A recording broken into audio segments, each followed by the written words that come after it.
No, that's right. Salute, Nick family. Like it, right? It's nice. I'm your host, Stephanie from Dope Soul Sports Talk, doing my weekly spot on the Nothing But Knicks channel. Welcome to the Queen's Court. We got a lot to talk about. We'll review last week's games, we'll preview next week's games. But the Knicks have punched their ticket and guaranteed themselves a top six spot going to the playoffs for the second time in 3 years. We're going to talk about that. We're going to talk about what the expectations were coming into the season, who surprised us, what surprised us, and just an early peek into the playoffs. Just an early peek. All right. I appreciate everybody in the chat. If you haven't already, subscribe to the channel, hit the notification button so you'll be notified anytime anyone goes live on this channel. That includes the Queen's Court, the Losers Lounge, Knicks and Bruises, the Controversy, Josh, aka Uncle Fulio, the NBA Report with Ron and John for still Knick fans, and of course, pregame, postgame, morning shoot around, um, any type of video, any type of event that Simeon Russell, the creator of the channel, puts out. Hit the notification button. You definitely don't want to miss it. Let me invite in Tony Crow, DJ Shuttle, resident panelist of the Queen's Court. How are you two doing? Peace, Queen. What up, Shuttle? Yo, Black All is aboard. Yeah. I mean, I'm gonna get right to it. I'm gonna do the quick review like I usually do, and so that we can get right into it. The Knicks, 46-33 overall, 4-0 since we last met on this panel. We'll talk about what does that mean, the streaking, because the last time we was on the show we were 0-3. Now we're 4-0. Still fifth in the Eastern Conference, 7-3 over our last 10. We again won fourth straight. Offensive rating over the last 10 games is second in the NBA. Defensive rating 16.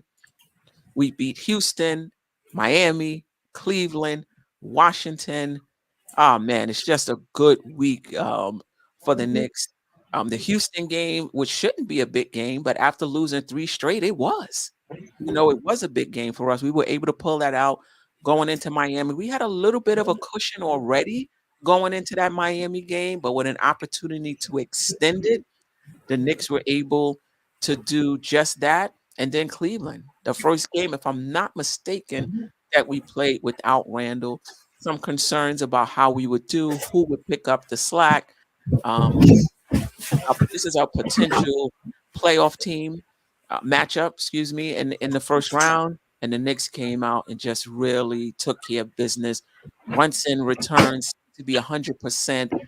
Just a good game for the Knicks all around.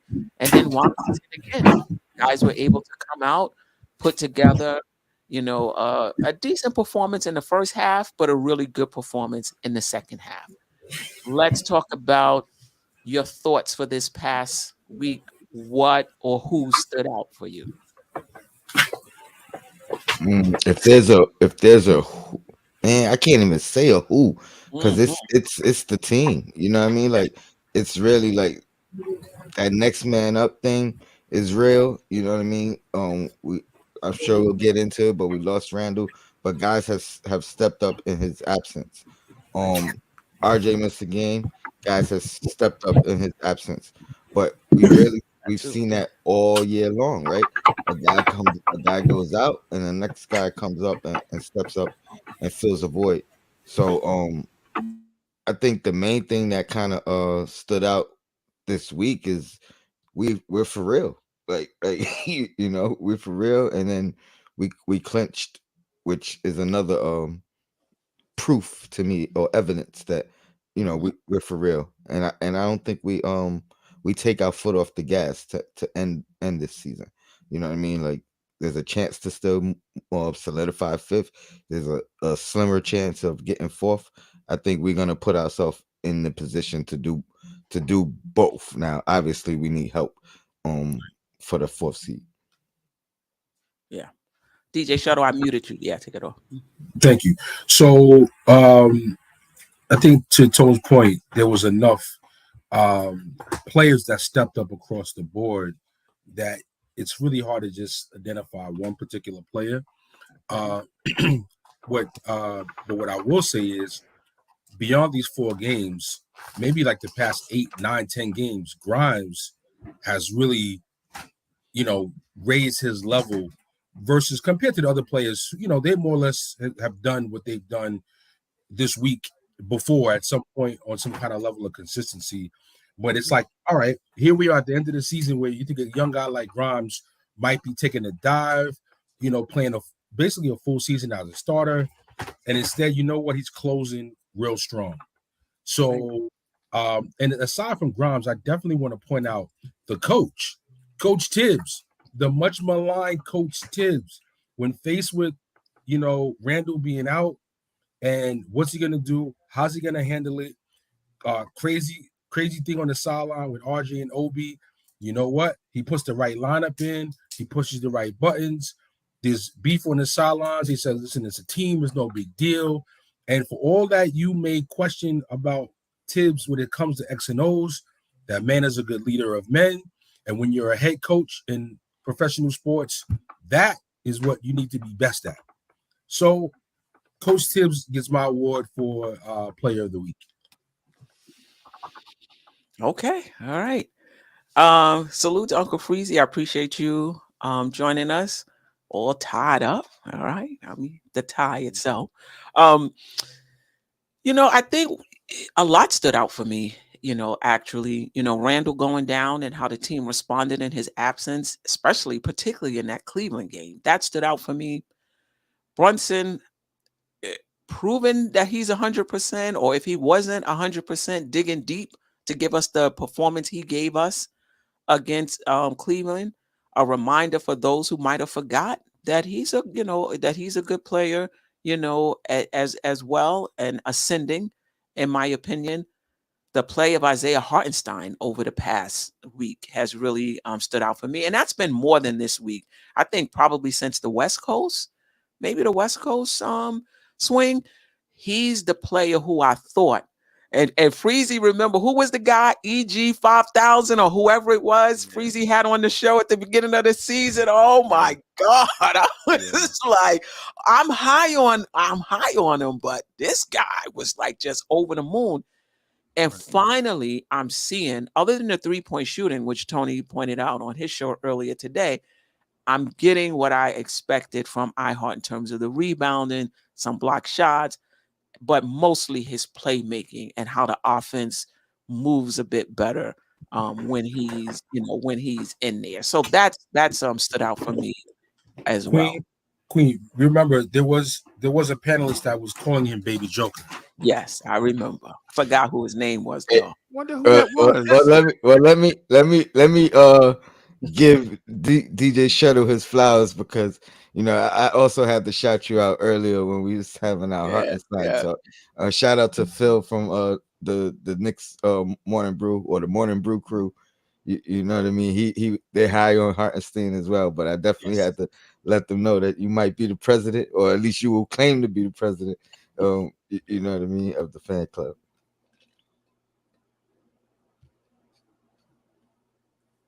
Freezy, anything that stood out for you this past week? We're gonna talk about the season as a whole in a bit. Okay. Yeah, I think we're playing up to the level that we're capable of playing. A lot of the things that stood out to me is that a lot of the players are realizing their potential in an odd way. I think the chemistry that develops over time is starting to come to fruition later in the season with a bunch of guys that are that basically have never played together. And what I'm getting at is this is the first time that Rj Barrett and Quentin Grimes have played with a legit point guard. And so it took some time for it to kind of figure itself out. Mm-hmm. But now that it's figuring itself out, I think it's figuring itself out at the right time, like down the stretch, heading towards the playoffs. So, I can't point out one specific thing, because I'm impressed by the entire team. Like I'm impressed by a lot of players that I was down on early in the season, like Hartenstein. A lot of players I was kind of not down on, but had a higher expectation, and they were not meeting it. And then as time goes on and they play more games together and develop chemistry and learn each other, I think a lot of things are coming to fruition. So shout out to especially Quentin Grimes, I guess. I was gonna say some of them ham sandwiches is turning into Philly cheesesteaks. Yeah, sustenance. Right? It's sustenance, right? But you know what? I do respect. A shout out to Boulevard 73 for the super chat. I appreciate you. Peace Queen, Unk, DJ, Shuttle, Tony. Yeah, we appreciate you as well. Boulevard 73 for rocking with us. You know what I will say for those on the panel, though, those on this panel and most panels, it changes as the narrative changes. Like when I'm sure I didn't hear you get on Hartenstein, but when you were getting on him, I'm sure it was at a time when he was not playing well. Right. You know, right. That's the thing. And now that he is playing well, you got to acknowledge that, as opposed to sticking with the same narrative of him being whatever you were saying he was, back there. That the Knicks would go 4-0, real quick, it just speaks to their resiliency. And I think that's something that we've seen throughout the entire season. When someone was injured, someone would come up. But this is the first time Randle, our main cog, was out. I was really wondering how Brunson would handle all the extra attention without the outlet. Like, we've seen Randle without Brunson, but we've never seen Brunson without Randle. So we got a good glimpse of that, and basically a good glimpse of how Brunson is going to be played in the playoffs with or without Randle. Tony, you were going to say something? I just wanted to point out Hart as well, just being a Swiss Army knife. You could fill him in with the starters, with the bench, whatever unit is out there. He's one of those guys that you could just fill in and put in, like, whatever the surrounding pieces are, he's going to fit in seamlessly. And his hustle plays, I think, have been infectious, like Clyde would say. Right. Oh, I'm sorry. I meant to star that. And got to be very precise with the star. Got to have good psychomotor skills, otherwise it's gonna come right out. I do want to check in with the chat really quick. Trish D, appreciate you. 2 trips to the playoffs in 3 years after years of disappointment speaks for itself, especially when last year he didn't have the players. I believe she's talking about Tibbs. He had holes in his positions, and some players he told the front office wouldn't fit, and they went and got him anyway. But you know what? I think, I don't know if that's the case, but I do think that at this point, particularly after the Cam situation and after being with Tibbs for 3 years, I think the front office has a better sense of who he is, a better sense of how he wants to coach. Even though him and Leon Rose are friends, Leon Rose is not the only one, in that front office, not the only one making decisions when it comes to player acquisitions and things of that sort. And I think now they got a good sense of, all right, this is what he wants. This is what works for him. Let's give him that and see what he does with it. And I think had we done it sooner, maybe we would have been a little further along. Who knows? But I'm happy. I'm happy about that. I was listening to Freezy's show this morning, and people were talking about Tibbs. Like, for me, I'm not somebody who feels like I need to go back and say I was wrong about somebody. That's how I felt at the time. Right. So for those who, however they felt about Tibbs at the time, that's how they felt. But I think one thing I try not to do is to say what a coach or a player will never be. That way I don't have to come back. If I just stick to what's in front of me, I'm good. For the most part, I try not to stay what a player will never, ever be. And I think a lot of the criticism, not a lot, some of the criticism on Tibbs was legit. But like I was talking to Freezy, just like with a player is going to be better when they're surrounded by better players. A coach is going to be better when they're surrounded by better players. Right. Yep. It's the same thing. People want to talk about Tibbs not getting out of the first round as if the coach is going to drag you through the first round. I want to see Tibbs with a championship roster. I want to see him in that situation, because there are a lot of coaches who've been in that situation who weren't able to get over the hump. I get that. But a lot of times we're saying that about Tibbs, and he's not even in that situation yet. Let him get in that situation with a championship caliber roster. Then we can see him in action and be like, yeah, I don't think this. I don't think, because that's what they're saying about Doc. That's what they said about what's the Milwaukee coach? Budenholzer. That's what they said about him for a season or two, before they won it. I think coaches have to have that roster, and they have to grow from being in those high leverage situations as well over time. From Coach the look, Coach Tim told us it makes a difference when you got players about a month or so ago.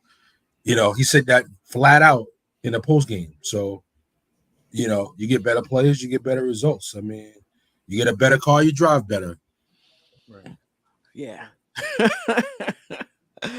Yeah, you're right. Nick Yak wants to know, just got here. Did we give Mitch love after the last two games in 48 minutes, 18 points, 23 rebounds? I guess that's 5 assists, or is that 5 blocks? 5 with 13 offensive boards, 4 steals, 4 blocks. I mean, yeah, I mentioned it on the morning show that I like the way Mitch has played the last 2 games, actually. But, overall, Mitch has been a bit up and down this season. But as of late, I liked his energy, particularly yesterday. I mean, it seems like a lot of individuals are putting it together at the end of the season, and then, with that being said, obviously the team is also putting it together at the end of the season. So you get in both at the same time. Individuals playing their best, the team playing its best, and it's all right at that right time. 5 games, 4 games, 3 games before the playoffs. So. Yeah. No doubt about it. Let's anything else about last week games before we revisit this season? I did want to highlight my guy Brian Robinson. Mitchell's dropping dimes versus Washington. He had 4 assists. Definitely had. I mean, maybe Joker rubbing off on him. You know what I mean? He's seeing that work out there. Like, oh, I could do a little bit of that too. Don't do too much, boy. Don't do too much, boy. Yeah. Just for Mitch, the same thing for RJ. I mean, if you want to add something to your game, add something to it. That's fine. But another way to level up your game is to just figure out what you do and do it consistently at a high level. You know what I mean? So if RJ never develops a 3-point shot, obviously I would be disappointed. But if he's finishing at the rim at 70%, 78%, at a high level, he's playing defense, he's being a playmaker, and you're doing that game in and game out. That's what we expect, then that's what it is. I can live with that. Same thing for Mitch. If I'm getting a double-double every night, 2 blocks, and the activity that we saw in the first half, if that's what I'm getting from Mitch every single night, and he never develops an offensive game, at least I know I can count on that game in and game out. Right. Be a star in your role, Jeff Clapper. Be a star in your role. That's it. Your role. Yeah. No doubt about it. Anything else about last week's games? Yeah. Good. Nope. Not even the Cleveland game. No comment. I mean, that was huge. That was huge. You know what I mean? They were missing 2 guys. We were missing 1 guy. I think our 1 guy is probably bigger than their 2 guys. So, you know what I mean? I think coming in, I think they still were considered to have the advantage. But I gotta love what we saw from Brunson going head to head and pretty much outplaying Mitchell, Donovan Mitchell. And if they can be on par in the series, I think advantage becomes New York. And I honestly believe, it's not a lot, but I think we could still beat them if Randle misses some games. I don't think we could advance any further, but I think we could still beat them if, Brunson is staying on par with Donovan Mitchell. Right. I appreciate the salute Donovan Mitchell gave to the Knicks. You know, Right. he definitely gave a proper salute, and he know that smoke is coming. So, you know, let's get it cooking. Let me just jump into, I think what Shuttle just said just now is tremendous, right? I think it's tremendous what Shuttle just said. I think it's like occasionally you'll get on the panel and somebody will say something that is like so eloquent and tremendous at the same time. I just didn't want it to get glossed over, right? Mhm. The fact that Shuttle said a superstar shouted out the Knicks is something that we're not used to, because usually we get the backhanded compliment thing, like how Jimmy Butler did did Josh Hart after they lost, Mhm. and the fact that a star stepped up and was complimentary when he didn't have to be, I think it is a sign that our franchise is turning the corner. And quite frankly, I think when it comes to the content creation piece of it, when cats like, you know what I'm saying, what Shuttle said just now, he puts that thing out there. I think that's definitely a positive, not for just a fan, not just for the team turning a corner, but it's like those things that Knicks fans that go to these platforms want to hear. We don't always want to hear about, is Tibbs the coach of the future? Sometimes we just want to hear like the plain stuff that gets overlooked. And I'm glad Shuttle said it, because listen, how often have we not been, and I'm not saying disrespected, but I'm saying how often has a star lost to the Knicks and just walked off the floor and ain't said nothing? You ain't heard nothing. You know what I'm saying? He mad. You know what I'm saying? The fact a star, and I don't care if it's Donovan Mitchell, and I don't care if he got ties to New York, he's still an NBA All-Star, right? And the fact that he even acknowledged us, I think it means that these young players, and when I say young, I'm talking about Brunson and Randle, like these young players that are about to enter their prime are doing something positive in New York. I appreciate that, Shuttle. I ain't even thought about that. Yeah. Oh, no, that for me, that was like, to your point of taking a moment to capture it, like for me, that was huge, because you got the Kevin Durant comments and the Knicks aren't cool, and you have all of these negative connotations that get associated with the team for so long, Right. and then I guess fans being so miserable after so many years of just being at the bottom, like it's hard to even muster up the energy and the attitude to be positive and look forward, that you could be optimistic. You know what I'm saying? But when Right. you have a player of caliber of Mitchell saluting the team, like that's not optimistic only for the moment. That's optimistic now for for the off season, for the upcoming season, and Right. maybe the next seasons in the soon future. So yeah, I thought it was huge, and It was you know, definitely classy. and no, it was it was, and that goes to show me also the whole business with the trade wasn't really any negative things with him with the Jazz, but that's a whole nother sidebar. But it also got me showing that he's coming into the playoffs focused, respecting his team, and he's going to be on his A game. So No you doubt. know it's like giving that compliment and giving you a hug before I got to beat you down. So Right. Grimes, quickly, Hart, RJ, please be on top of your game with this guy. Right. Right. Like back in the 90s when Van Gundy and Pat Riley would give the other team compliments to soften them up, or they'll give the Knicks confidence to soften them up. Right. Nah, you got to be ready. We appreciate the compliment, but we'll be ready.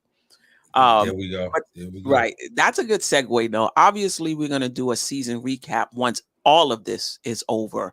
But I just want to take a trip back down memory lane and just ask you, what was your season prediction for the Knicks?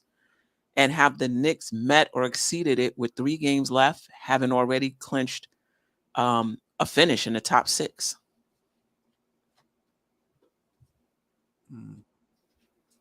I'm sorry, Queen. Can you repeat that? Sure.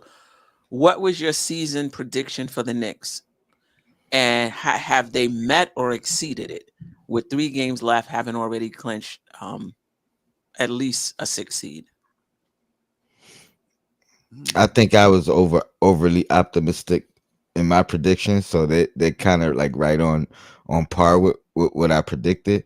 But I'll say they still exceeded my expectation because of the way they've played.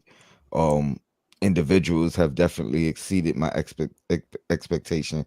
So in that aspect, to be honest, most players on the Knicks exceeded my expectation individually, and it may only be one or two that haven't reached my expectation of them.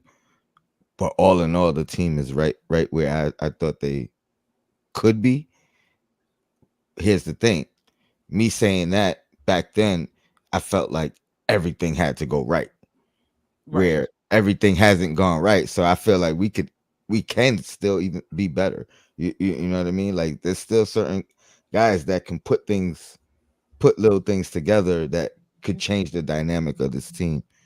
So I'll put it that way, if that answers the question. Yeah, no doubt. Anybody else? I put a 6 to 8 seed projection with 42 to 45 wins.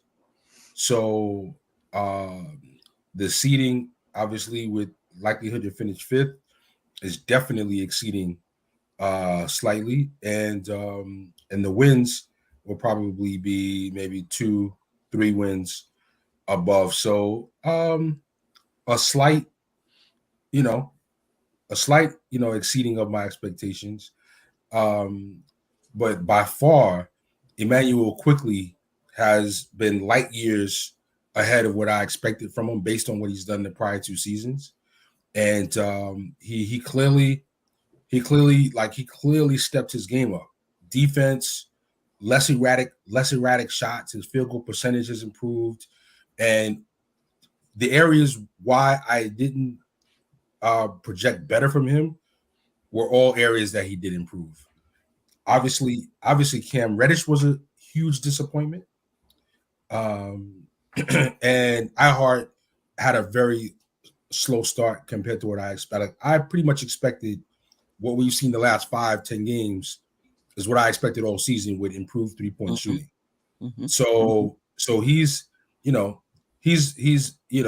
hasn't met my expectations, but I was confident Randle would bounce back. Brunson, I was definitely confident Randle would bounce back because he's 730. Like the boos, the thumbs down, he don't even care. It's like he's in his own zone. So I didn't really have any concerns about Randle, but Brunson exceeded expectations. I thought he could be like a 20-7 guy, but I never thought that he was going to be, top 5 clutch player in the league. I didn't think that. But overall, to me, the team exceeded what I thought, and they're finishing really strong, most importantly. Right. Yeah. Right. We had last summer was weird, man. Last summer was weird. There were so many rumors and things. The Knicks trying to trade up in the draft for Jaden Ivey. You remember, and DeJounte Murray came available in this weird window. It was like a 2-day window. DeJounte Murray, you're like, oh snap, DeJounte Murray, and then all of a sudden he's in Atlanta. You know what I'm saying? And then Zach LaVine put us on his top 3 free agent list. Remember, Zach LaVine was an unrestricted free agent, and he had the Bulls, the Knicks, and the Lakers on his list.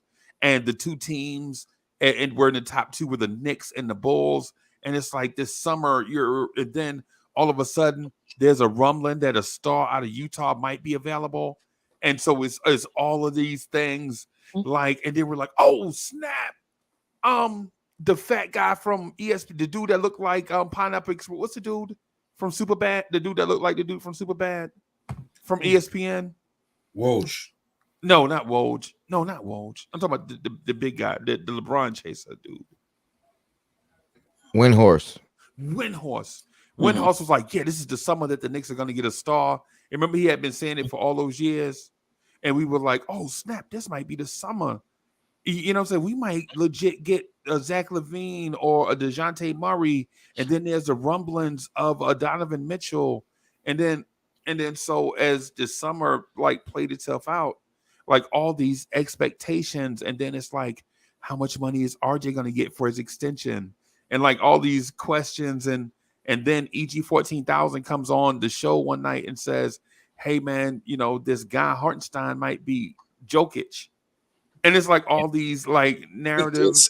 Yeah, you know what I'm saying? It's just like all these things, and like when you consider everything that happened, you know, we trade away guys, we trade away Kemba, we trade away Noel, we trade away Burks, and all these different things. And so the expectations were like all over the place. We couldn't figure it out.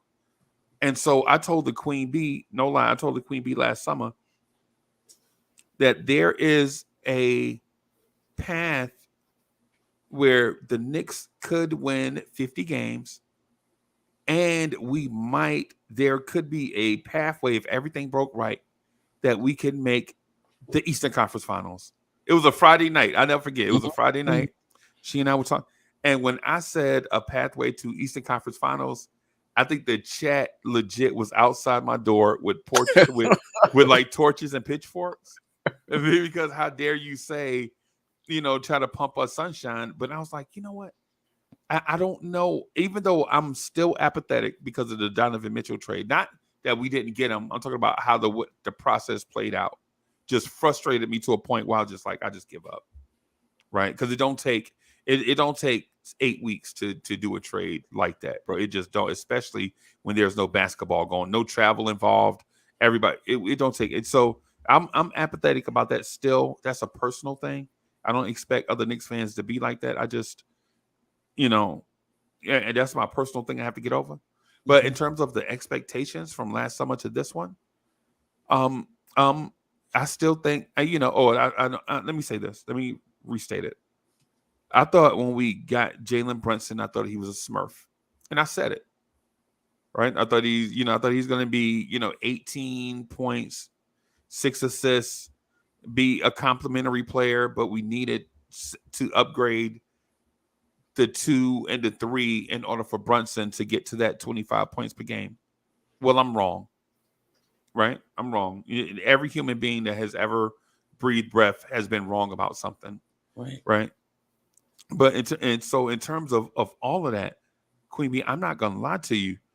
It's amazing where we came from the end of last season. Remember, we just couldn't wait to get last season over.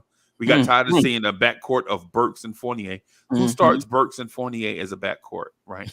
We got tired of seeing that, right? And we just wanted to get to the summer so that things could change. And then as soon as we got to the summer, things started changing. And so our expectations were like all over the place. That's why when I go back and look at some shows and I look at some of the comments that people put in the chat, I don't even hold them accountable to them because some of the comments were wild, right? But now that the dust is settled, Brunson has settled into his role of being a leader for the Knicks. Randle has settled into becoming a leader of the Knicks. I think you was right initially, the leader. Don't take that back. Don't take that back. That sounded right to me. Sounded right to me. Yeah, I didn't want to overstate. You know what I'm saying? You know how people be like, you said, you know, so I just didn't want to overstate it. But I appreciate that. But now that we are, say, with 3 games left in the season, I think the expectation for the Knicks has been a morphing thing throughout, and in giving credit to the process, we needed it to be a morphing thing because this time last year we were if you just rewind the calendar 1 year to this day last year, we wanted everyone gone, everybody, even Dolan. We want everybody gone because of how the season played out. And over the course of, say, 365 days, things have morphed into a place where we are totally confident with the roster, and whether we admit it or not, I think we're slightly, for the first time in a long time, we're slightly comfortable with where the roster is, where the coaching staff is, where the front office is, where the draft picks are, the mindset of the ownership, and the progress of the young players. We have not been in a place like this for a very, very, very long time. So when we talk about like the expectations from, I basically what I'm getting at is I think the Knicks worked a miracle from this time last year to where we are today. And I'm sorry, that's the long answer, right? And so the short answer would be, yeah, I just think somebody may wave the magic wand, and here we are. Yeah. I mean, when we did the MBK pregame show, I had us at 40 wins. I amended it on another show. Right. I had us like 42 plus or minus 5. And I think what this season has taught me is I don't think going forward, I'm going to have a win total. I think I'm going to have a range. And I think, with the caveat that if certain things break right, the Knicks will, meet the high end of it. And if certain things don't break right, it'll be the low end. Because I said, listen, if things broke right, I could see 47, but I can also see the bottom falling out and us not getting that chemistry, with Brunson and us being in the play-in. Right. Or maybe even missing the play-in. And I think, what helped us, I think was going to that 9-man rotation, cutting out the fluff. For 2 games, Tibbs played 11 people. I said 11. Come on, like this is not 11 people. Is just not players. Is just not. But we begged for that. Remember, fans were begging for it. Fans was begging for that, but you can't. I think 9 is good. 10 maybe. 9 is good because for me, I felt with 9 you can get quickly more minutes. Yeah, and guys can get into rhythm. Right. And you've seen the immediate change in the team once he switched to a 9-man rotation. Whomever it was at the time, you've seen an immediate change in the play of the team when he cut that rotation down. Tony, can I ask you a question about that? You mind me asking you a question about that, Tony? By all means. Do you think the team meeting they had right before that directly correlated to Tibbs going to the 9-man rotation? When did he go to the 9-man? Was that before the West Coast trip? December 4th. We beat Cleveland the next. Remember we got waxed by Dallas on Saturday afternoon. Mm-hmm. And Tibbs, you could see the look on Tibbs. Tibbs was like, no. Remember, and there were changes are coming. Changes are coming. Right. The one here is the line of demarcation that I remember. Cam Reddish was slow to a closeout from Dallas's big man. Right? The big man shot the ball, got his own rebound, pushed the ball the length of the floor, and dunked at the other end. Cam didn't try to run him down. He was pointing to Mitch, all of that stuff. And from that day forward, you never saw Cam Reddish again in the Knicks. Tibbs took Cam out the game, and you never saw Cam Reddish again on the Knicks floor, ever. Right? Wow. From that point, it was clear as day. He was so exact. And Tibbs was kind of on that weird hot seat kind of, you know what I'm saying? So in my mind, it's like a combination of the team meeting that the Knicks players had, Tibbs knowing that if he going out, he gonna go out on his terms, kinda, and so that kind of flipped the switch. Yeah, but and IQ taking the next step. Right. RJ didn't, and the Knicks were still able to do what they did, right? And part of it was Brunson coming in, being better than we expected. Right. Randle returning to form and being better than he was in his prior All NBA season. IQ taking the next step, and then later on in the season getting Josh Hart. Josh Hart coming in and fitting seamlessly in, I think raised the entire level of play of the Knicks. I think we won 7 straight games once we traded for him. So a lot gelled and went right, for the Knicks. So yeah, I like that. Yeah, I mean, and I was last year we had bad players too, Queen B.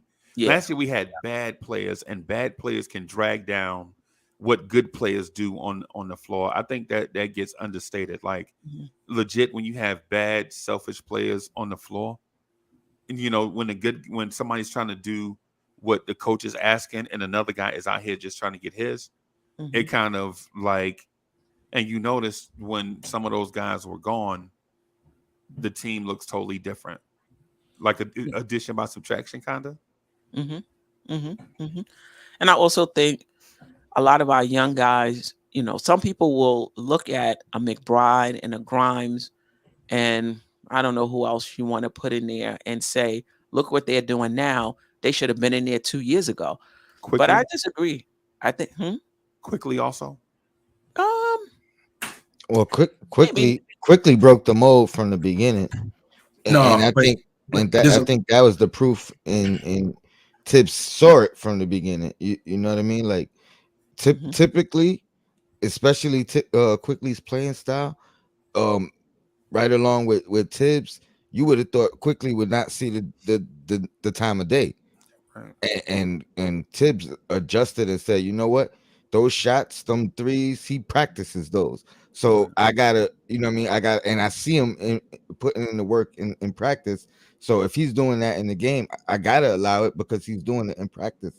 you, Right. you know what I mean? So I yeah, think I, I hear you. I just think Tibbs gave IQ, in my opinion, too much of a rope. I mean, I think he nursed everybody else along, and IQ, he just put him out there and said, "Go on, baby." You know how people well, do you with the look. you Go don't on, think baby. Go on you out don't there, do you your don't thing. think there was reasoning behind it? Yeah. That's what I'm saying. I don't think he just um coddled him with no reasoning. I think Right. the reasoning is what he saw behind the scenes. He saw the work ethic. He's seen that stuff. So at that point, the belief I hear what you're is saying, stronger. but you can't tell me Quickly didn't work, that McBride didn't work as hard as Quickly, and these other guys didn't work as hard as Quickly. There was something about Quickly that he liked, and he just put him out there and just let him work through it. Regardless, he, to me, Quickly was like an RJ Barrett. He just got, from the beginning, he just got a lot of rope, and the only difference is IQ finally came into his own with that rope, and RJ is still finding his way with it, in my opinion. IQ was just, he was erratic, pulling up from the logo. Like I'm like, even if you practicing that, I'll be like, why? Why are you practicing logo shots in your rookie season?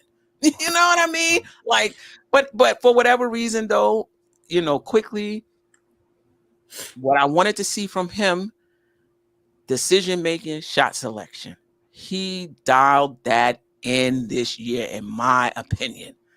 To me, that was the only thing left. I never had issues with his ability to get a shot, you know. But it's just, I'm like, why are you shooting that when so and so was open? Why are you doing that? This is not the right time for this type of shot. We just missed three. We need a good shot now. Right. And it was just part of his development. And this year, What about the veterans in front of him, though? That's what I was gonna go The veterans in because front of him were trash. and there okay, was but we're not talking about them. I'm talking about No, Quickly's we talking about the development. impact though. The reason why he did it is because the guys in front of him were trash. I'm not saying they That's the needed reason that why he did what? because think about what you said. Why are you pulling up from the logo in your rookie season? Well, in his rookie season, the starting point guard was Alfred Payton. But Alfred Payton was, but Freezy. What does that have to do? Was Alfred Payton pulling up from the logo, and so he felt like I can do it too? Like I don't get the correlation. The correlation is that in 251 attempts that Alfred Payton ran the pick and roll, Alfred Payton shot a 3 when a guy went under 2 times out of 751 attempts. I understand that, but what does that have to do with quickly pulling up from the logo? It means that the team needed 3-point shooting. Oh, and listen, and the team could need, and I'm not, but again, I'm not talking about him pulling up for a 3. I get what you're saying. The Knicks need 3-point shooting. The Knicks need 3-point shooting. Right. That doesn't mean you pull up from the logo to get a 3-point shot. If the Knicks need, for example, RJ to finish at the rim, that doesn't mean you barrel in and throw it over the backboard. You know what I mean? Right. We need 3-point shooting. Hit a three. I mean, I don't have a problem. Come on. Listen, if you want to say that was part of his development, you know, in terms of him getting better and what have you, I'm all for it, because as the time went on, as the seasons is going on, for the most part, he's taken that out of his game. You know, but I'm not going to blame Elfrid Payton for him pulling up at the logo. No, I'm not blaming Elfrid Payton. What I'm saying is in Quickly's rookie season, and I'm specifically pointing to that time period, not what happened last year or this year. And that specific setting, Elfrid Payton ran and for the most part, 751 sounds like a lot, but it's like about 8 times a game or something like that when teams do it, and it might be 2 times in the same trip down the floor, right? But what I'm saying is Elfrid Payton and Dennis Smith Jr. and Frank Ntilikina did not offer 3-point shooting out of the pick and roll, and so when you put Quickly in that space, Quickly does it, because you gotta have, in today's NBA, you've got to have that. And Elfrid Payton, Dennis Smith Jr., even Austin Rivers to a certain extent didn't even offer a threat from there. And then you couple that with RJ Barrett running the pick and roll, and RJ Barrett did it 5 times and like 400 something attempts of running the pick and roll.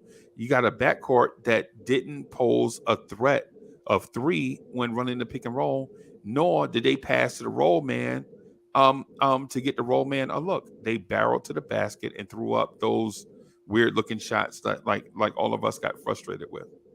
Freezy. I'm defending Quickly a little bit on that. I just want to point out, I think him doing that helped him evolve as a floor general, like learning the game and all of that stuff. I think without that, I don't know if you get the same player you get today. You got to go through your lumps. I agree with that. I agree you have to go through your lumps. But I agree with everything you said. If we're talking about how many threes he's taken or that he's taken threes, I totally agree. Right. But I'm talking specifically about logo shots. To me, I don't really see any defense for that. But yeah, I get it. He needed to take threes. We needed, more 3-point shooting. We didn't have it. And so he took more threes. I'm totally with that. I'm just talking about pulling up from the logo. Like, come on. Anyway, anyway, we've kind of talked about it already in terms of who or what surprised you, but we could talk about also who or what disappointed you.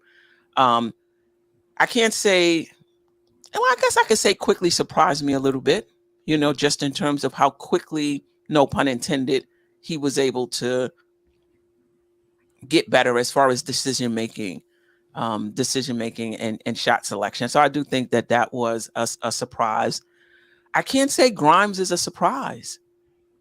Just watching him that first year, watching him in summer league, I can't say that what I'm seeing now is a surprise. I think he showed in summer league that he was more than a 3-and-D guy, that he could put the ball on the floor, and things of that sort. And I think the disappointment for me is RJ Barrett not taking that next step. And the next step to me doesn't have to be a skill set. It could just be doing what you're doing better. Right? So I would say RJ Barrett was a disappointment for me this season. And not getting Donovan Mitchell, but that's another story. Yeah. Biggest, I guess, disappointment for me this year turns into the biggest positive for me this year, actually. Biggest disappointment by far, Cam Reddish. Basically, aside from a couple of flashes and the first couple of weeks, he's just disappointed time and time again, and became a player that got 0 minutes when there was talk of him being in the starting lineup with RJ Barrett in the offseason. Imagine that. And then I'm thinking at least at best, this guy could be fire off the bench and basically do what in a different way, do what Quickly has been doing for us in terms of, reliable scoring off the bench, imposing his will on defenses, things of that nature. And we got nothing. But that big negative turned into what, for me, is the turning point of the season, which is making the deal to get Josh Hart. I don't believe this team is where this team is without Josh Hart. I don't think we're fifth seed or, avoiding the play without Josh Hart. And, any success we have going into, getting past the first round, I think he is, like, for me, he's the captain and the leader of the team. I just, like, his attitude, his energy is like, that what he does signifies leadership on the court.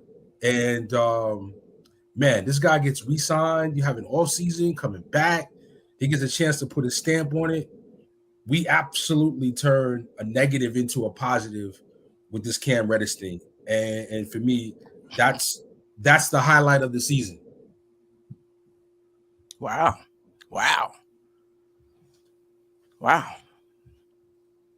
right. Anybody else in terms of who or what surprised you or disappointed you?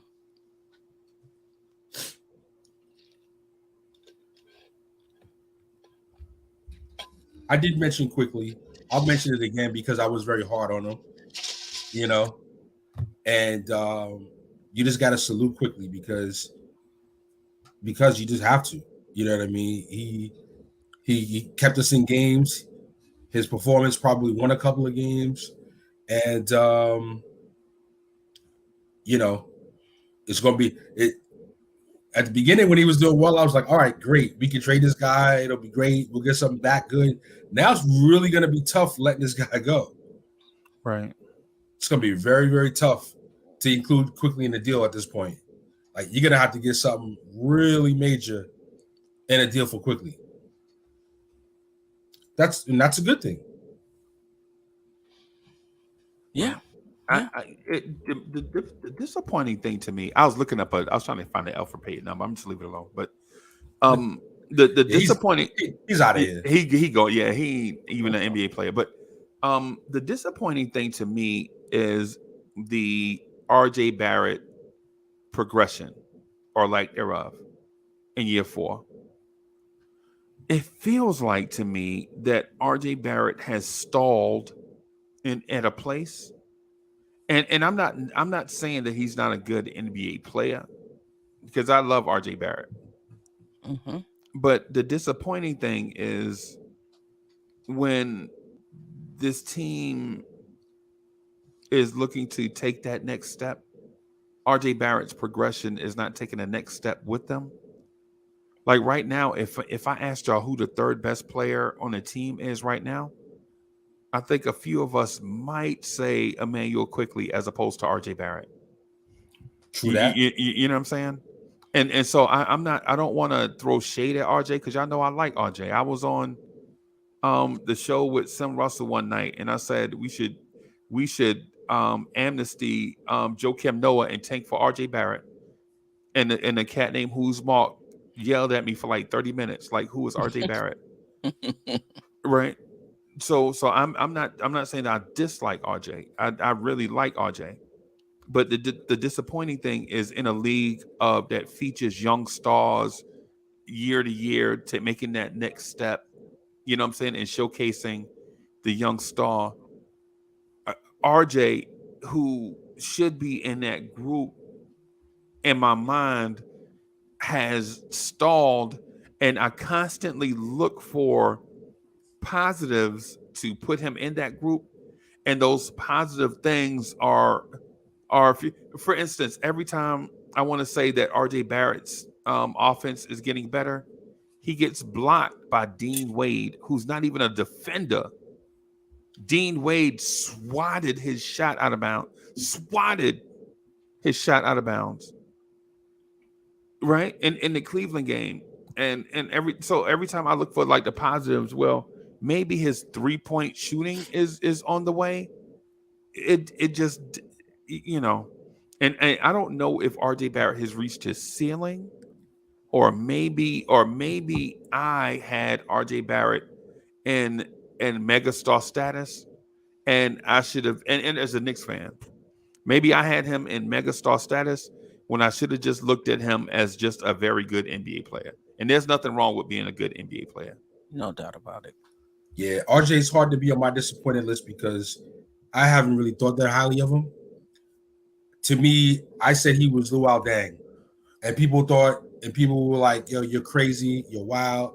I mean, I look at Coach Tibbs, I look at RJ Barrett, I see Luol Deng. He's a guy that can do a little of this, can do a little of that, score 15, 16 points, get you 4 or 5 assists, you know, kind of just, you know, be a maintenance guy. That's what I need RJ to do. And excel at being a maintenance guy, because right now, with Brunson, with Randle, with Quickly, with Grimes, with Josh Hart, I don't need you to be a 20-point per game guy. I need you to be more like Mikal Bridges was for the Phoenix Suns for a couple of years, doing, you know, you're playing with Booker, you're playing with CP3. All right, well, listen, why don't you give me your all NBA defense? Why don't you do that for me? You know, make the hustle plays. Don't need plays called for you. Give the ball up, pass it, move, you know, make layups, and shoot a higher percentage. So, you know, his numbers have been so low for the most part of these prior 3 seasons. I just really don't have any expectations for RJ, man. You're in the NBA and you miss way too many layups, bro. Way too many. It's just, I can't. Let me check in with the chat. Y'all put way too much on RJ. He was always a role player. Mansa Deshaun NYK, I hope I got that right. Brunson hurt RJ because RJ needs the ball. He is not a spot-up shooter, no hops. He can dish, but plays selfish at times. I mean, the point about him needing the ball and not being a spot-up shooter, oh, sorry, I didn't mean to do that, is legit. You know, he's not he's not, it's hard for him to play off of those guys in terms of shooting, because I've just come to the conclusion that he's just not a 3-point shooter. Other than that year in which he shot 40%, everything else has been 33, 34. This year, I think 30. It's just not who he is. But that doesn't mean he can't be a good NBA player, and that doesn't mean he can't help the Knicks. He just has to do what he does do a bit better, you know. So RJ's been a bit of a disappointment. However, players have had bad seasons and rebounded. Tyler Hero had a bad season. I think it was his second year or something. Came back the third year, rebounded. Randle, I mean, statistically, he was okay last year. Wasn't as efficient, but he came back this year sharp. So I don't think we have to give up totally on him. But I'm sorry, Steph. Listen, this is the NBA. Either you have elite athleticism or you have elite skill set. He doesn't have elite athleticism and he doesn't have any elite skill. This is your 4th year in the league. Like, you're gonna get elite ball handling and shooting in year 6, year 7. Like, that doesn't really happen. Like, 1 out of every 100,000. So I just don't have high expectations. And if you can't dribble, you're not an elite shooter. You're not an elite finisher. You can't jump out the room. You don't have super speed. Like what do you do? Right. I'm sorry. We just made the playoffs. We just made the playoffs. Well, that's what we're about to get into. Right. We just made the playoffs. Because this is sounding a little down right now. Well, you did bring up disappointed. Yeah, that's true. Okay, maybe I should have. Yeah. I did. I don't want to take. Actually, I did, but I didn't put anybody's name attached to anything. Right. Before we start talking a little bit about the playoffs, a little bit, because we are going to go over our last 3 games as we usually do. I'm just curious, who are the reasonably untouchable players on this roster? Obviously, if a superstar comes up, everybody is on the table for the most part. But who's reasonably untouchable for you? Brunson. That's it. I'm going with our top 3 players. You didn't say who they were. Reasonably untouchable? We- In a trade? We know who they are. Yeah. Yeah. Depends. Yeah, I agree. I agree with those two gents. It's probably the top 3, and the reason why is because Who's your top 3 though? We got to be clear. It And may not be the same for everybody. And I didn't say top 3, Freezy. I said Brunson. That's it. okay, but Brunson is in your top 3 though, right? He only has one. That's the only one person I'm saying. Okay, all right. So he's your top 1. All right, I got it. He's Brunson the one player that you Randle mentioned. IQ. Okay, reasonably untouchable.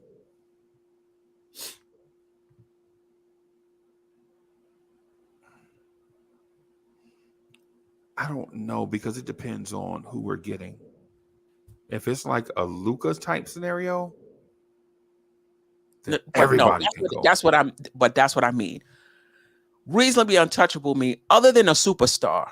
If we're trading for somebody other than a superstar, who's not going to be in that trade? Oh, obviously, when you're talking about a superstar, everybody's on the table. Right. Oh, talk about just adding additional good talent. I ain't trading nobody. Right.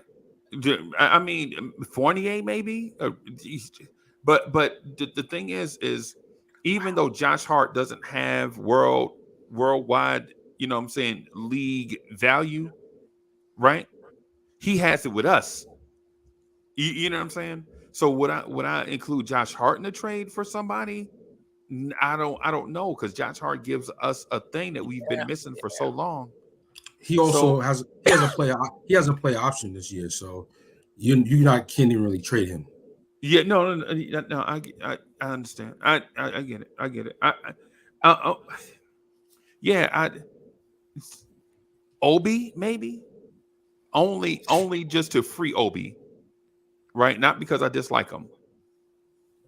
Obi probably would be the only player that I would consider, because I feel like that dude needs, a fresh start. In fairness to him, I don't care about his fresh start and being fair to him. You in the contract, boy. Fill your role. He making money, right? He getting bread. Yeah, he a professional. This ain't no charity. We need you here. Yeah. I'd rather have Obi at this point than getting another new free agent power forward starting from scratch and working on chemistry issues, and who knows what it is, or even a rookie. And we don't, at this point, with the way the Mavs are taking, we might not have any draft picks. So, Right.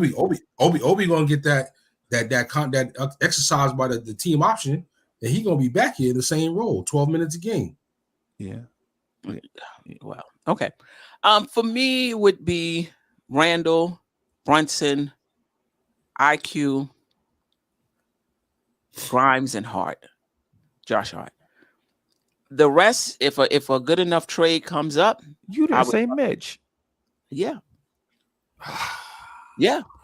Those, because listen, unless you believe, there's a fraction of the fan base who believes that this team right here with no changes is a championship contending team if you just let them sit, bake, and marinate for a few years. I'm not in that camp. I do think that we're going to need some upgrades around the edges, and so for me, the reasonable untouchables, I'm not trading. I'm talking about for not a star. I'm not trading Brunson. I'm not trading Randle. I'm not trading IQ, Grimes, or Hart. If Mitch comes up in the trade, okay, who we talking? If RJ comes up in the trade, who we talking about? If Obi comes up in the trade, who we talking about? McBride, Sims, all of those guys to upgrade our roster. I'm fine with departing with them if it's a true upgrade. Obviously, for a star, even the 5 I mentioned is on the table. But I wouldn't listen, if we have an opportunity to get Brandon Ingram, let's just say he wasn't injury prone. That's the issue I'm having with Ingram. Those 5 players, if you're not a superstar, those 5 players, I'm not trading for Ingram. I wouldn't trade for OG and Anunoby. I wouldn't trade for any non-star player. Those 5 I mentioned, I'm not putting them in there. Everybody else, I would definitely consider it, and some draft capital. Somebody said Jalen Brown. Yeah. All right. All right. Let's talk about a little bit about the playoffs. And the week coming up. We'll next season, next week, we can really delve into it. Just, is there anything you're looking forward to seeing in the playoffs? I'm looking forward to seeing that smoke. That first round matchup. I'm looking forward to seeing that smoke, and I'm just looking to be encouraged when this season ends. That next season, I can't wait for the season to start, because the way this team finished at the end of the season, a great playoff showing, even if it is a first round exit, if it's a great showing, I'm pumped and I'm excited for the all season and for next season. What I would be looking forward to is the Knicks playing in May, right? I know it's a novel concept. Like, what do you mean playing in May? That's second round. Yeah, that's you know what I'm saying? Like, if the Knicks can make it into May, that'd be like, I'm not gonna say it's championship to me. Really? But man, the closer we get to May, and the thing is I ain't gonna lie to y'all, man. I don't even have a feeling one way or the other about the Cleveland Cavaliers. In my opinion, they're just a first round matchup. Ain't no rivalry. I don't dislike them. See, if it was 4-5 and it was us versus the Miami Heat, I'd already have my tickets booked for Miami, Florida. Right. But I mean, I don't dislike Spider. I don't dislike Darius Garland. So for us, it's like they're just in our way, and we are just in their way. You know what I'm saying? That's just about it. But Freezy, let me just point something to you and see what your thoughts are, because I feel like I'm on the same page as you. A lot of people will feel like, well, because we didn't get Spider, that this playoff means more because we got to beat them because we didn't get them, and yada yada yada. What do you think about all that? I really don't, to be honest with you, because think about it. Even if we beat Cleveland, or when we beat Cleveland in the playoffs, right? What have we gained? Except making it to the second round of the playoffs. That's the only thing we really gained, because there's no point to prove. Like, there's no, you know what I'm saying? It's not like, there's no built-in. If, say, for instance, if we're in game 5 on ABC Sunday afternoon, 1:00, and the Celtics are waiting in the second round, then I'm amped up, like, about something. You know what I'm saying? Because I really want to beat the Celtics in a high leverage game. And not only that, but to have our young players, and when I say young players, I'm talking about Randle and Brunson, not the very young players, right? But to have Randle and Brunson entering their primes, going up against the Celtics in the playoffs, against 2 other young players entering their prime in the same division, that means something to me, because Jason Tatum and Jaylen Brown are going into their prime, and then we have 2 guys going into their prime, and I want to see this matchup so that we can kind of see what our future looks like. Is our future bright, or do we need to make adjustment? But Cleveland, Ohio, I don't care. Yeah, I don't care. either. I think what I'm looking forward to is just seeing the Knicks compete on that level, Right. because it's different than the regular season. So I'm really looking to see how the Knicks as a team, including the coaching staff, responds when they take away the first option. You know, and the second option. Does the third and are we a team where the third and fourth option can come through? I'm looking for that. And if they don't, that's fine. It's our first year in the playoffs. We get an opportunity to see what we're going to need going forward. And I'm looking forward to seeing Brunson and Randle compete on that level, because we can talk about how good Randle is and how good Brunson is, and they're stars and superstars. To me, stars and superstars are made in the playoffs. Big facts. That's where you solidify your reputation by how you perform in the playoffs. When you think about those performers in the playoffs, the entire game plan is geared toward those guys, and they're still coming through. Right. So that's what I'm looking forward to. And when y'all say Cleveland, y'all don't care. What do you mean? I mean that the fact that I've heard it said on several occasions over the past couple of weeks, when it looks like we're in a crash course to play against the Cavaliers and Donovan Mitchell, that there are plenty of people that feel like, oh, the Knicks didn't get Donovan Mitchell. You blew that opportunity. Now, blowing that opportunity gets exasperated by playing them and losing to them in the first round and losing to Donovan Mitchell. And what I'm saying is that I'm playing against the Cavaliers, and to what Freezy said, they're just a rock on the way that I just got to just take a speed bump and ride over. The fact that there was a potential Donovan Mitchell deal and it didn't happen doesn't make it more, that doesn't put extra spice on it for me. Right. I just want to get to the second round and beat the Cavaliers, and I'm not going to be like, oh, see, we beat Mitchell and we didn't need him, and like it's none of that type of deal for me. It's one thing. I don't think you got to say you got to say we don't.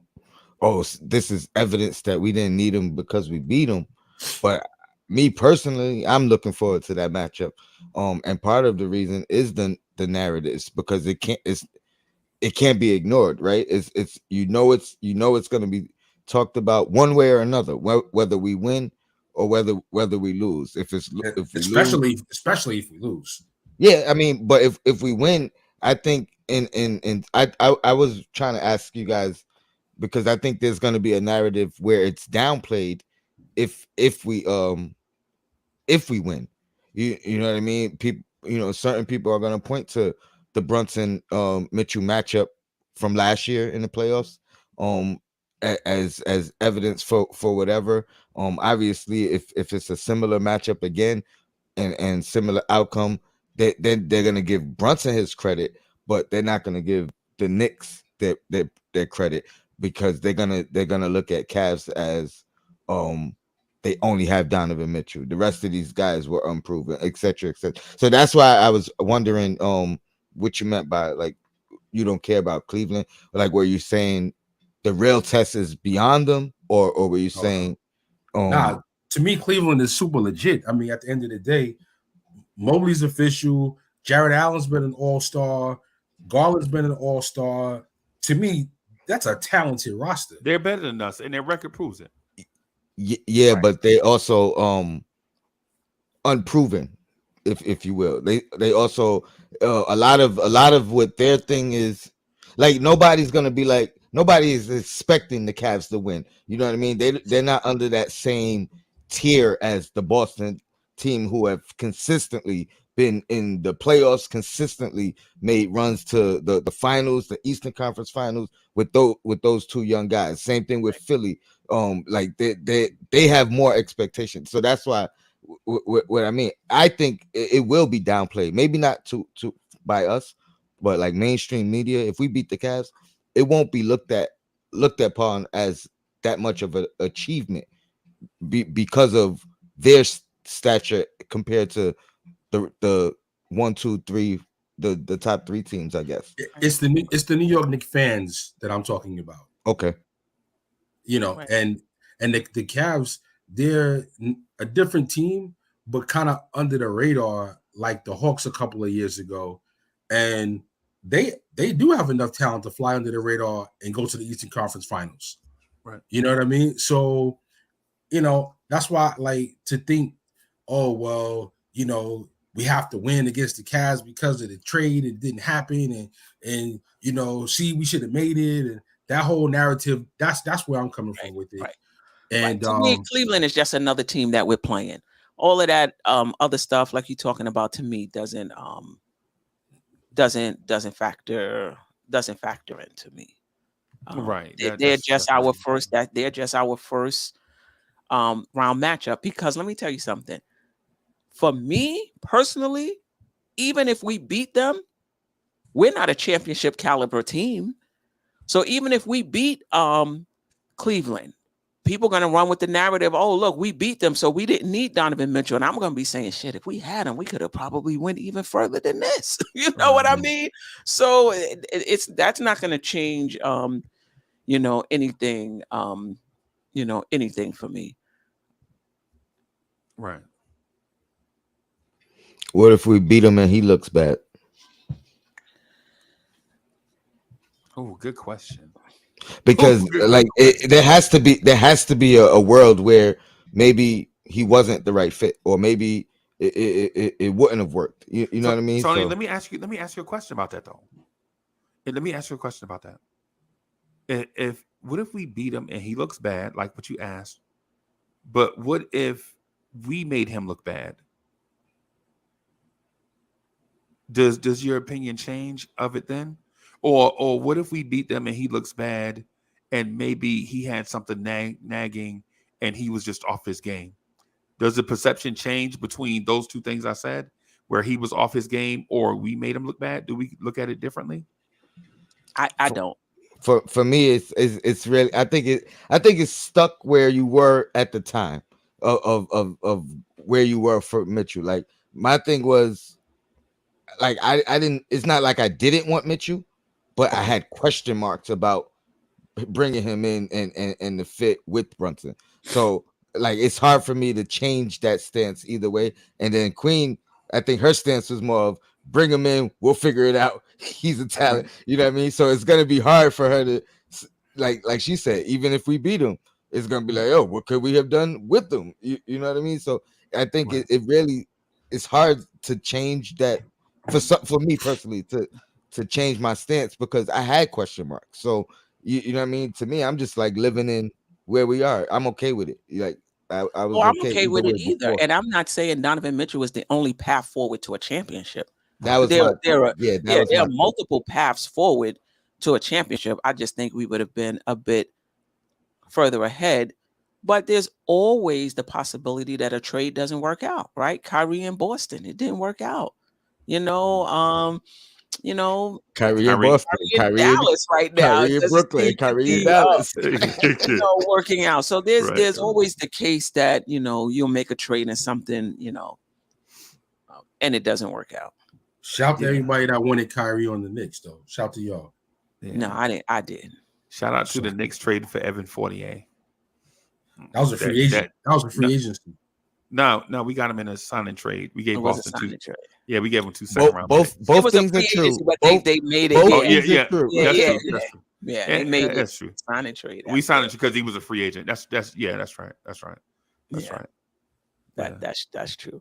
Anything else before we move into the upcoming games? Nah, let's get to it. Yeah.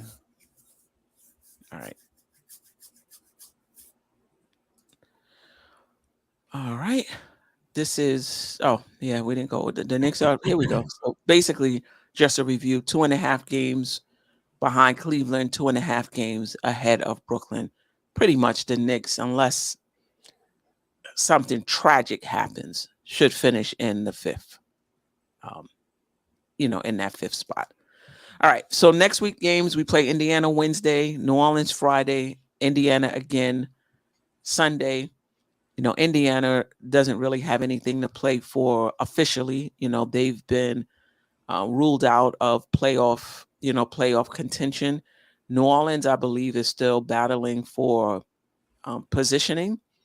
I think they're 7th. Oh, they're 8th. Is they're 8th right now? Do I have that correct? But anyway, they've been playing very well of late. And one of the knocks I had on Ingram was I was like, wow, when Ingram was out and Zion was in, that team was flying. They was in second or third place in the Western Conference. Now it's Ingram without Zion, and they struggling to get in the playoff. Well, Ingram has turned it up, over the past, 2 weeks or so, and they're playing really well. They have something to play for.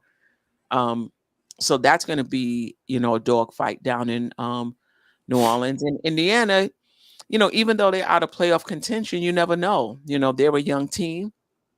A lot of times when you get down this stretch, you're playing players just to get a look at them, like we kind of did last season, down the stretch. So who knows what that's going to be? But this is who we play. Look at New Orleans in the last 10 games, 8th in offensive rating, number 1 in defensive rating, number 2 in net rating, 12 points. They're beating teams by 12 points per 100 possessions. Well, I'll say this: Indiana does have something to play for, improving their lottery chances, and so we need them to continue playing for that, and we need to sweep all these games and hope we get some good fortune with Cleveland. Get this home court advantage. It's still a slim shot. I'm still holding out a little bit of hope for that home court advantage, and I'm looking on the West Coast too. We need to beat New Orleans, and we need to hope the Mavs are not all in on the tank, and that they try to win a couple of games, and we can help them out by beating New Orleans and help them, with their standards. New Orleans got some tough matchups. They got Sacramento, and they got another tough matchup, Memphis, who's going to probably be still, playing their top players. So New Orleans could be coming in on a 2-game losing streak. That's what I'm banking on. Okay. That's what I'm banking on. 2-game losing streak. New Orleans. That don't make them an easier opponent. Yeah, they coming in hungry. I want them to win their 2 games coming in so they could, I them up a little bit.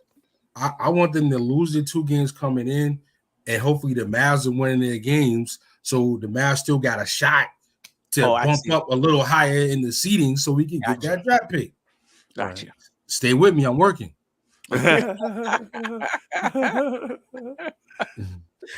Yeah, I was looking at Chicago to falter and help them out as well, because I think they kind of solidified themselves in the play-in, so they could actually lose and it don't hurt their standards.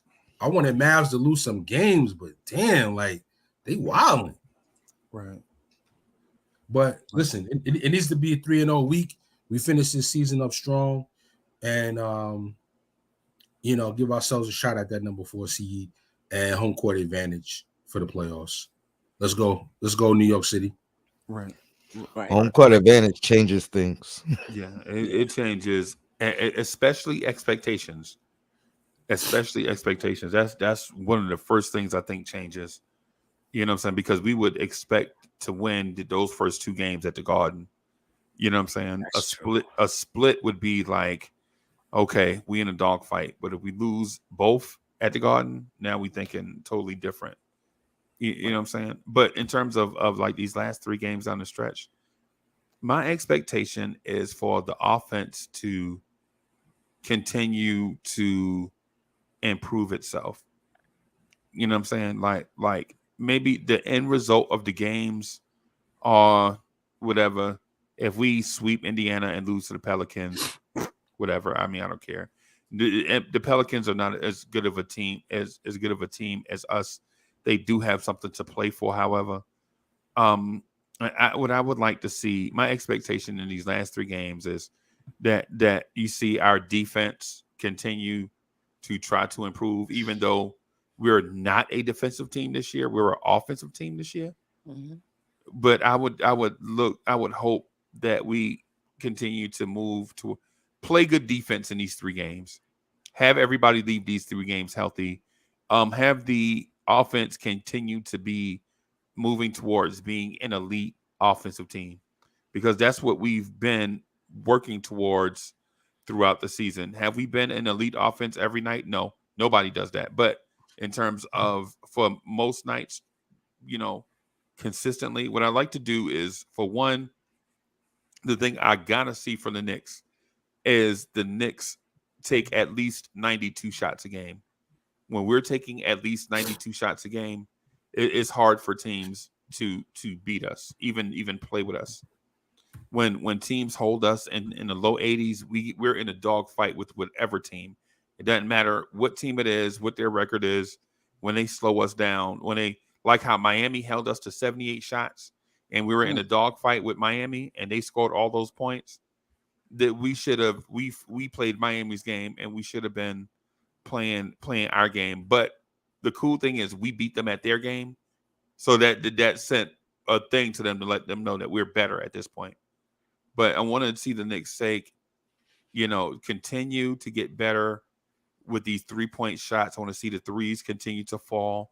And I don't mean D'Antoni style shooting 53s a game, but the wide open looks we get, I just want to see us knock them down at a reasonable clip. That way the floor can stay spaced and things of that sort. So if we lose these games and improve in those areas, I'm okay with it. I'm super okay with it.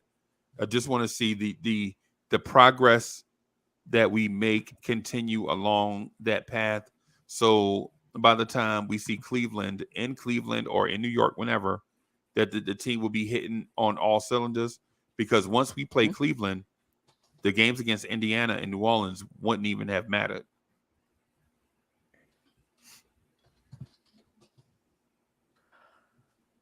Yeah. I would like to see, I know there's some talk in the chat about resting Brunson, and obviously if he's not 100%, we should.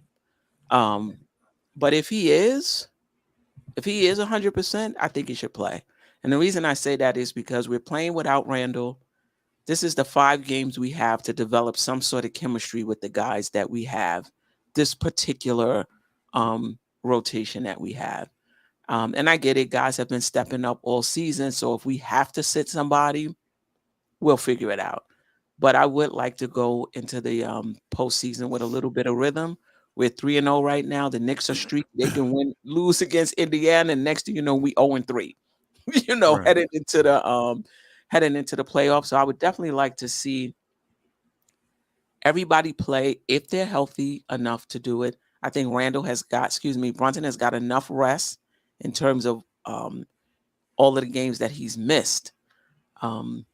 That's what I would like to see coming down the stretch. I see the Knicks going 3-0. I think heading into the playoffs 7-0, winning the last 5 games without Randle. That's a good way to go into the playoffs, and it's definitely possible. I wouldn't sleep on Indiana though, because letting your guard down a lot of times, that's what happened. But if the Knicks play the way they can play, I see them winning all 3 of these games. Yeah, keep your foot on the gas. Go into the postseason on a streak. So I'm saying 3-0. Go for it. Rest that week off, but in between, play the guys that's available. Let's not discount the fact that we still need to continue to build that chemistry. Randle may miss a game or 2 in the postseason, so Right. we could use that extended time for the guys available to just keep building that chemistry as well. Yeah. Wow. Yeah, definitely. Tony, you just again, man, I love rocking with y'all, man, because sometimes y'all say stuff, and as a fan, I get excited. Like what Tony said, as soon as he said that Randle may miss a game or 2, immediately I fast forwarded to, if Randle misses those first 2 games in Cleveland and is probable for game 3 in the Garden is going to be bananas when he returns. And I know that had nothing to do with the conversation, but it just goes, sometimes like in this content creation space, people drop gems by accident. like Tony Craw here dropping $100 bills and ain't even miss it. You know what I'm saying? So yeah, man, that's gonna be crazy. But whatever. That's neither here nor there. I just want to say that just real quick. Right. Any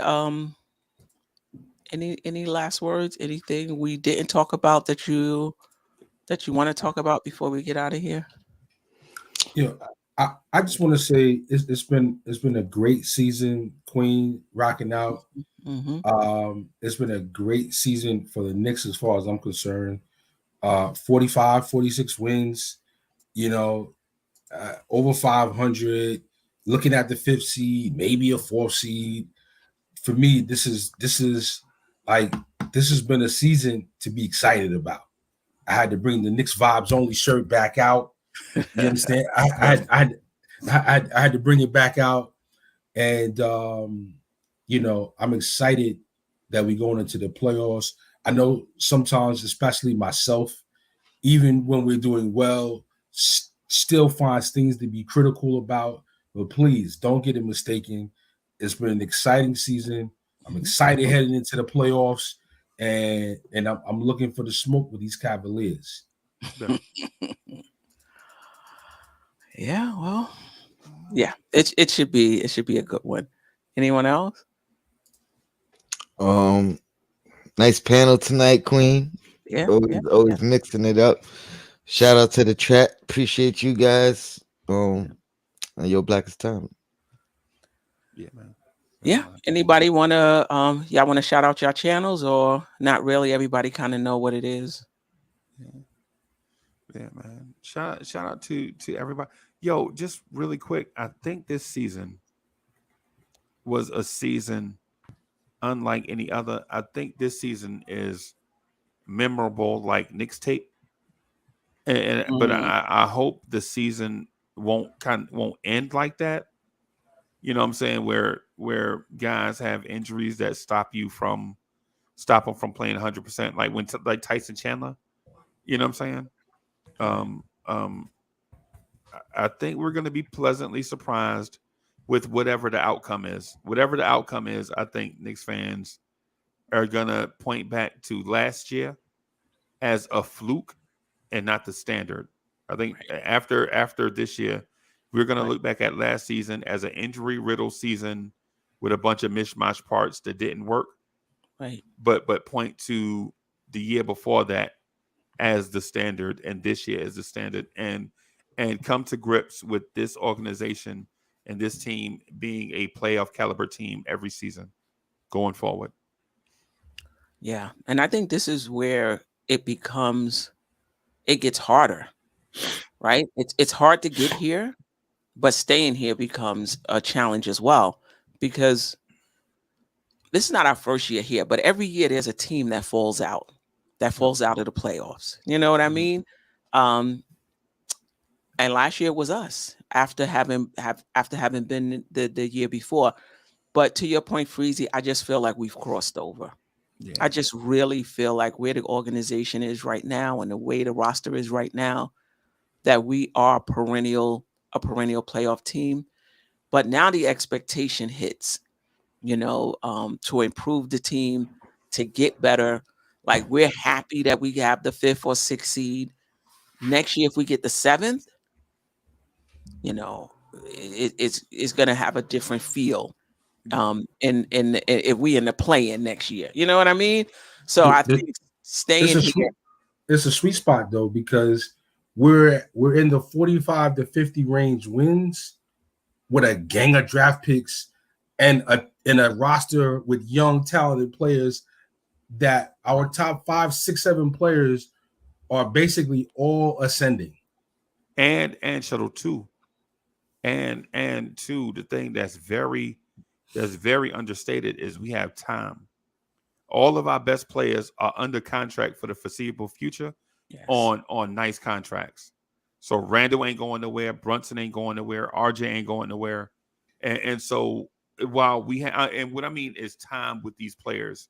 I don't mean take your time building. I mean we're not worried that up.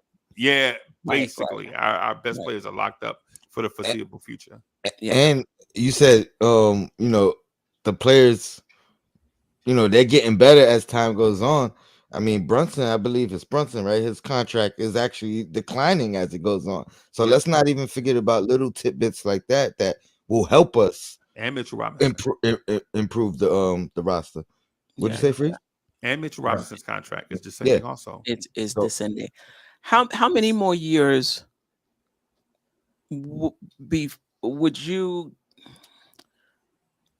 how many more years, in your opinion, before the Knicks get into championship contention? Next season, if they make the right trade. And who says we're not there right now? You did earlier.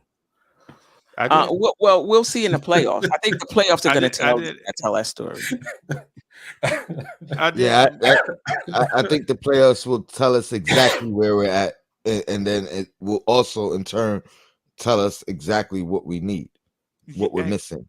Yeah, if we go to the Eastern Conference Finals, I'm less inclined to make a move. Just like, Randle had an all NBA season, so you had to re-sign him. Like, what happens kind of has to dictate in some part what your next move is going to be. But if we get smoked in the first round, you better believe it.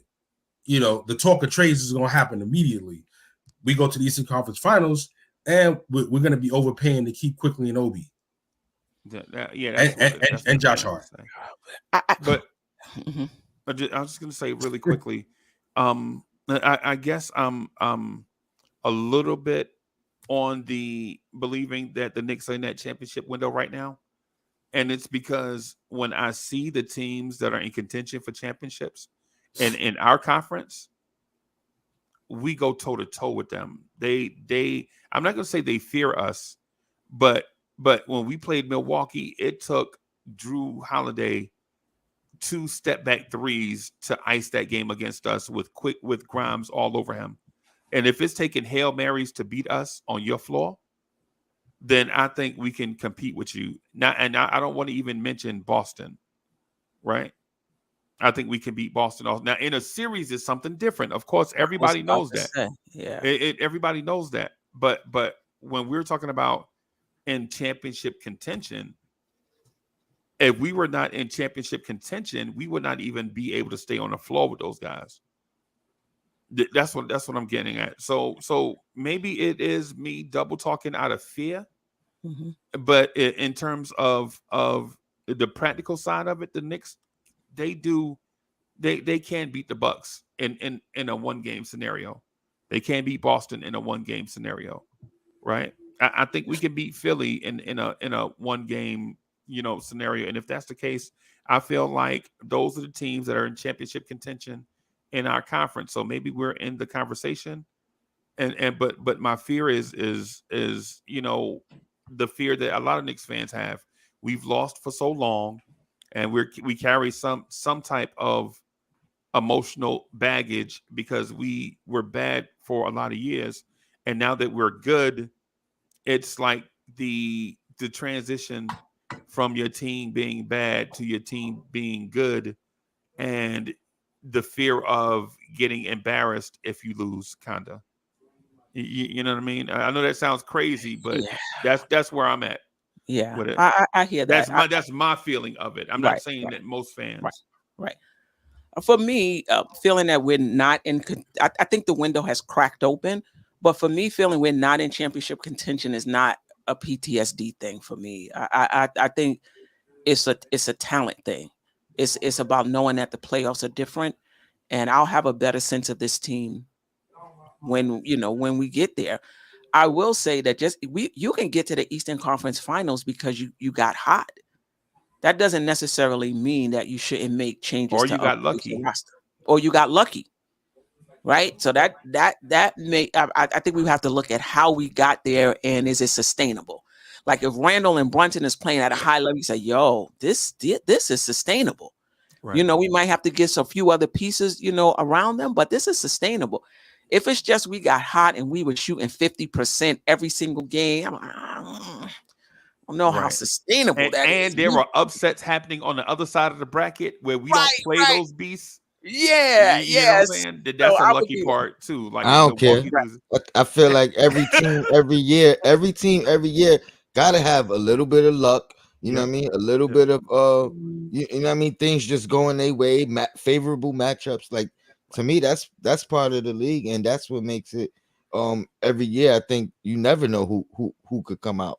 You know what I mean? Minus the Kevin Durant Golden State Warrior days, because I Right. don't think Right. it No, matters. no doubt about that, Tony. But I mean, in terms of assessing your team, in terms of what they need, you can't get blinded by going to the Eastern Conference Final if it was luck or an injury on another team and be like, oh, well, we Eastern Conference Final, we good right here. I think you have to assess why you got there and how you got there and see if that's something that's sustainable. And, you know, in terms of you making a decision in terms of what you're going to do with the roster. I mean, we're going to have a playoff show next week and we can talk about it more. But I'm hearing two things. I'm hearing we don't need to make any changes. Let's stick with this team. This is it.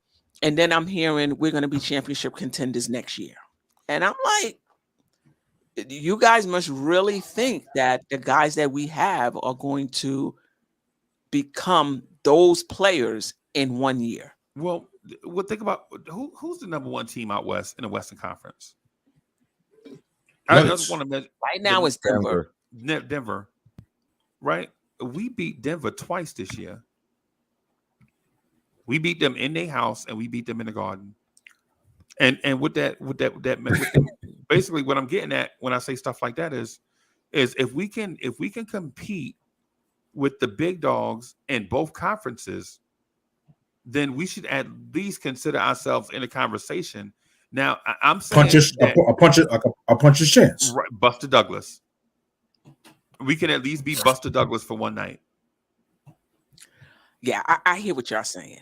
And I'm not disagreeing. But for every Buster Douglas, there are like 50 dudes that got their head knocked off. I'm talking about perennial championship contention. That's what I'm talking about. I thought you were talking about this season. Oh, I thought you were talking about No. I'm okay. talking about being perennial championship contenders.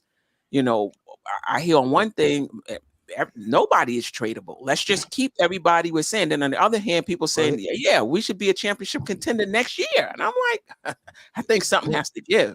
Queen, I just think the perennial part, that's kind of just it's too hard to even project. You know what I mean?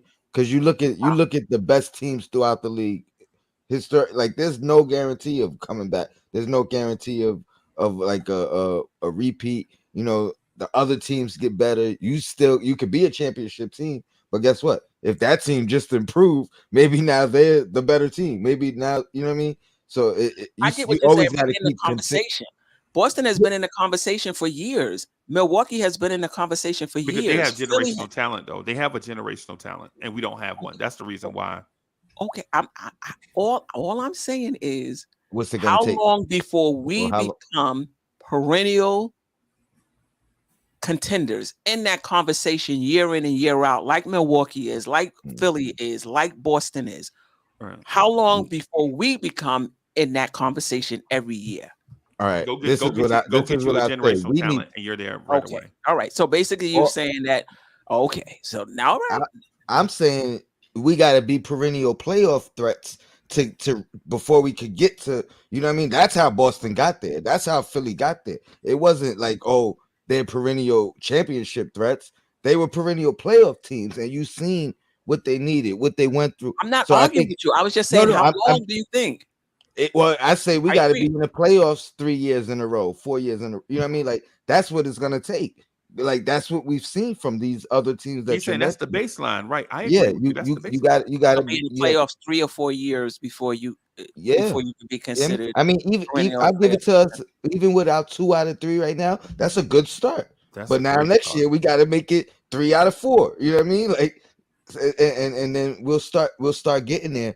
But all of that is also going to be determined by the front office, how they perceive what they've seen this year to next year, the growth that players have, and what the front office sees as far as a need of improvement. All right, we just missed it this year. Took them to 7 games. If we had this type of center or this type of 3, you know what I mean, whatever, and then going out and getting that. But we got to get to that stage of playoff contention every year, and then like automatically, I think you start getting in that conversation regardless. Hey, may I ask? I want You to know add. what I May mean? I add something? I'm to not what sure. Tony said? Miami's been in the playoff year after year after year. There's certain teams that's been in the conversation year after year after year, and they're not considered perennial playoff. But they're not championship contenders right now. Well, that's what she's That's saying. the point I'm trying to make. That's what she's saying. But Yeah. I think Miami is a good example on that end. But even a team like Toronto, who you know what I mean, had they ups and downs throughout the years, but a lot of that had to do with running into LeBron. You know what I mean? Like there was times where they was the best team in the league Right. the whole year long. You know what I mean? But then they run into a certain team. So I think it starts with that playoff part first, and then it could go anyway. Let's from there. You know what I mean? Then it's up to players. It's up to the front office making those little tweaks. Right. So. And Queen, but just to add to what Tony said too, I think I think you have to see the Knicks win high leverage games. Once you see the Knicks start winning high leverage games with the guys that we have, and confident going into those games that we can win high leverage games. Mm-hmm. And y'all know the games that I'm talking about late in the season.